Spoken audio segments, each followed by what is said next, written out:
तेनालीराम और झगड़ालू चमेली की कहानी। चाननपुर नामक गांव में चमेली नाम की एक महिला रहती थी, जिसके पति का नाम माधो था। चमेली अपने पति से खूब लड़ती झगड़ती और उस पर अपना रौब झाड़ती थी। दोनों की एक पुत्री भी थी, जिसका नाम चांदकुमारी था। चांदकुमारी देखने में बहुत ही सुंदर थी।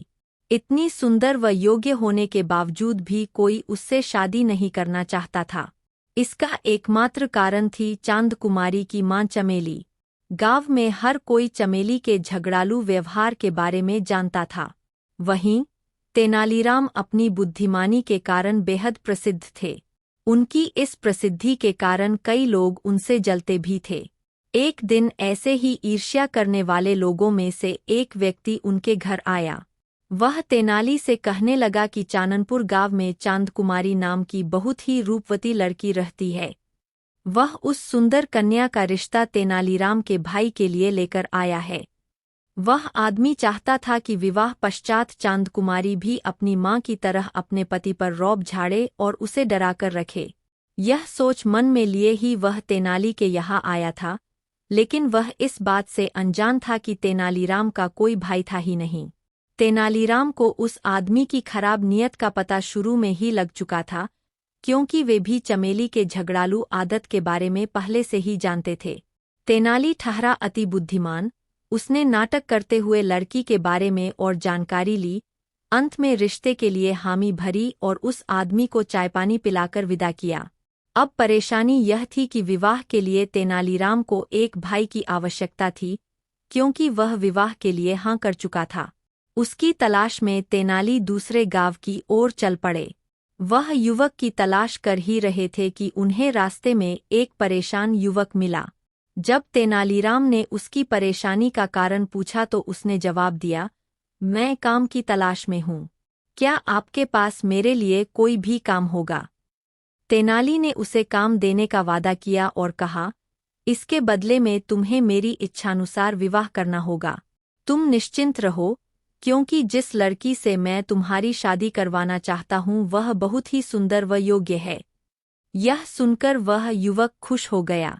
इधर चांदकुमारी के घर भी विवाह के प्रस्ताव को सुनकर सभी लोग खुश थे।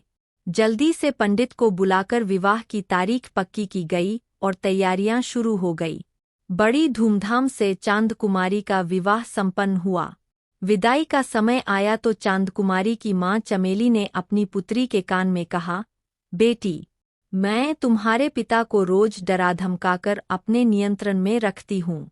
अगर तुम भी शुरुआत से ही अपने पति पर रौब झाड़ोगी तो तुम्हारा पति भी तुम्हारे नियंत्रण में रहेगा। चांदकुमारी ने अपनी मां की बात को ध्यान से सुना और उनकी बात मान ली।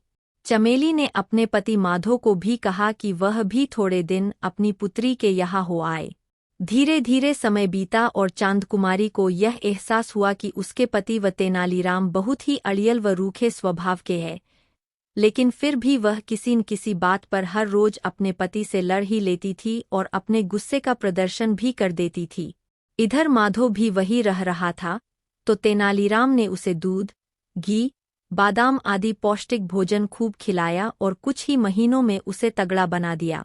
जब वह अपने घर चाननपुर लौटने लगा तो तेनालीराम ने उसे अपने पास बुलाया और समझाया, देखो मित्र, मैं जानता हूँ कि इतने वर्षों में तुमने बहुत कुछ सहा है।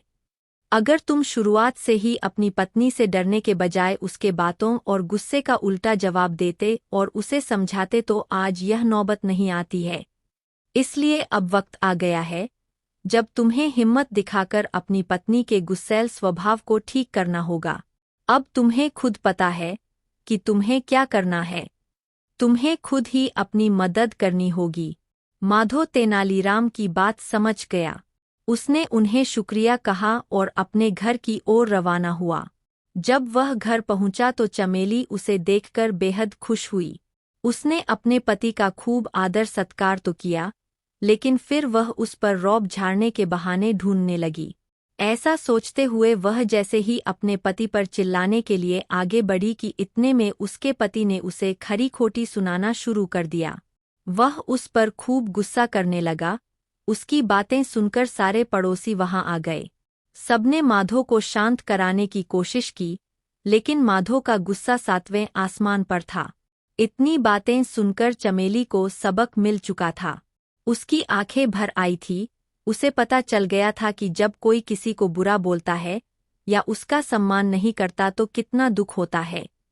थोड़ी देर में माधो का गुस्सा भी शांत हो गया और उसने चमेली से माफ़ी मांगी और कहा कि उसने यह सब सिर्फ उसे सबक सिखाने के लिए किया था। अब चमेली भी पूरी तरह बदल गई थी और उसने भी अपने बुरे बर्ताव के लिए माधो से माफ़ी मांगी। ये सब होने के बाद उसने अपनी पुत्री चांदकुमारी को भी समझा दिया था कि वह भी अपने पति की कही बातों को माने और उससे लड़ाई झगड़ा न करे।